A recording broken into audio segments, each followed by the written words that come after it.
Apa itu proposal dan jenis-jenisnya?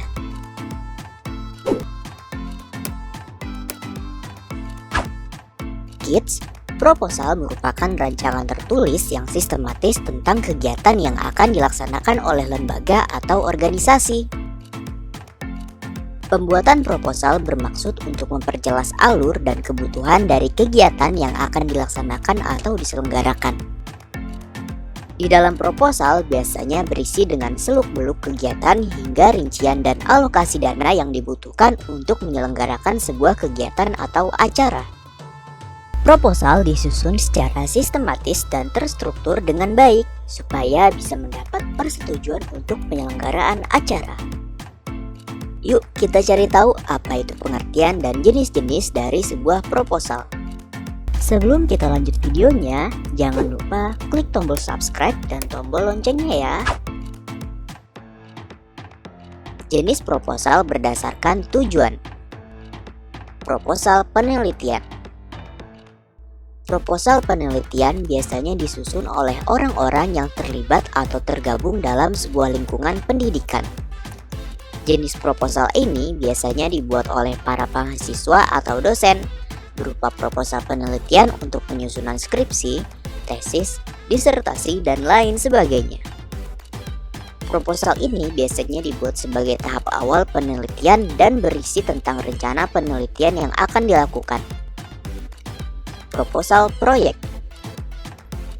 Proposal ini biasanya digunakan dalam kegiatan bisnis yang berisi tentang serangkaian rencana kegiatan pembangunan yang akan dilakukan. Proposal ini berisikan detail-detail seperti tujuan proyek, pihak-pihak yang terlibat, hingga rincian dana yang diperlukan untuk mewujudkan proyek tersebut. Proposal kegiatan. Proposal kegiatan dibuat sebelum penyelenggaraan tertentu yang berisi tentang kegiatan yang akan dilakukan oleh seorang individu atau kelompok. Di dalamnya berisi rincian lengkap tentang kegiatan yang akan dilangsungkan hingga rincian panitia pelaksana. Misalnya proposal kegiatan pentas seni, perayaan peringatan Hari Kemerdekaan Indonesia, dan lain sebagainya. Proposal bisnis biasanya digunakan bisnis pribadi atau kelompok, misalnya proposal pendirian usaha, proposal kerjasama antar perusahaan, dan proposal lain dengan tujuan bisnis. Jenis proposal berdasarkan formatnya. Proposal format. Proposal format disebut sebagai proposal resmi atau baku yang tersusun secara baku dan harus ada di tiap proposal. Penggunaan bahasa Indonesia dalam proposal format ditulis secara baku dengan 3 bagian utama berupa pendahuluan, isi, dan data pelengkap dari proposal. Proposal semi formal. Proposal ini strukturnya enggak terlalu lengkap dibandingkan dengan proposal formal. Meski enggak selengkap proposal formal, jenis proposal ini masih menggunakan bahasa yang baku. Proposal non formal. Jenis proposal ini lebih fleksibel dari jenis proposal lainnya. Karena enggak memiliki struktur resmi atau baku, proposal ini dibuat dalam bentuk memorandum atau surat. Nah kids, itulah penjelasan tentang proposal dan kegunaannya dalam penyusunan kegiatan atau acara. Penyusunan proposal bertujuan untuk menyampaikan sebuah rencana kegiatan pada pihak lain. Pihak yang jadi tujuan pembuatan proposal merupakan pihak yang berpotensi menjadi sponsor yang membantu pendanaan kegiatan atau pihak berwenang yang bisa menyetujui atau memberikan perizinan untuk penyelenggaraan kegiatan. Nah kids, itulah pengertian tentang apa itu proposal. Sekarang kita cari tahu tentang berbagai jenis dongeng yuk.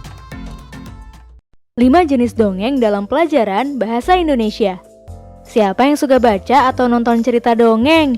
Dongeng adalah salah satu jenis cerita yang sering kita temukan. Ada dongeng yang disajikan dalam bentuk buku, video, ataupun audio. Adik-adik kecil yang belum bisa membaca akan lebih semangat untuk membaca kalau terbiasa dibacakan dongeng. Lalu, anak-anak seusia kita juga banyak yang jadi ingin belajar menulis cerita karena suka membaca dongeng. Nah, dalam pelajaran bahasa Indonesia, dongeng itu ada banyak jenisnya loh. Ini dia beberapa di antaranya. 1. Fabel. Fabel adalah cerita tentang kehidupan binatang, tapi dunianya sama dengan dunia manusia. Dalam dongeng fabel, binatang-binatang yang menjadi tokoh digambarkan berperilaku seperti manusia.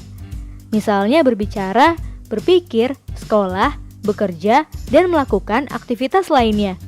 Contoh fabel adalah cerita tentang kura-kura dan kelinci. 2. Legenda.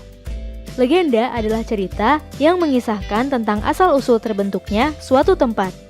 Cerita ini biasanya berasal dari rakyat zaman dulu di daerah tertentu dan dianggap benar-benar terjadi. Kemudian legenda itu akan diceritakan kembali secara turun-temurun. Contoh legenda adalah asal-usul terjadinya Gunung Tangkuban Perahu. 3. Mite. Mite adalah cerita yang berasal dari rakyat di suatu daerah tertentu. Berbeda dengan legenda, mite biasanya menceritakan tentang tokoh-tokoh gaib, misalnya dewa, peri, atau bahkan hantu. Contoh mite adalah cerita tentang Nyi Roro Kidul dari Yogyakarta. 4. Sage. Sage adalah kisah yang menceritakan kehebatan seseorang sampai disebut sebagai pahlawan.